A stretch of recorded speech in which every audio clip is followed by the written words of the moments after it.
સજા પામેલ નાસ્તા ફરતા આરોપીને ભરૂચ શહેર એ ડિવિઝન પોલીસે ઝડપી પાડી જેલ ભેગો કર્યો છે।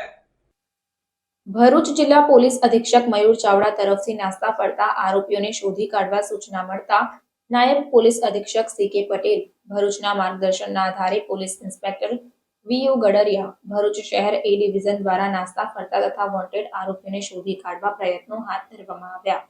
જે આધારે પોલીસ સ્ટેશનના સર્વેલન્સ ટીમના માણસો પેટ્રોલિંગમાં હતા તે દરમિયાન બાતમી મળેલ કે છઠ્ઠા અધિક જ્યુડિશિયલ મેજિસ્ટ્રેટની કોર્ટ ભરૂચના આધારે ધી નેગોશિયેબલ ઇન્સ્ટ્રુમેન્ટ એક્ટની કલમ 138 મુજબના કામે ભરૂચ કોર્ટ દ્વારા આરોપી સજા કરેલ આરોપી અર્જુન ગોવિંદભાઈ વણકર ને 6 માસની સાદી કેદની સજા કરેલ અને સજાથી બચવા તે છેલ્લા 4 મહિનાથી નાસ્તો ફરતો હોય તેને ઝડપી પાડી તેની વિરુદ્ધમાં કાયદેસરની કાર્યવાહી કરી ભરૂચ સબ જેલ ખાતે મોકલી આપવામાં આવ્યો છે।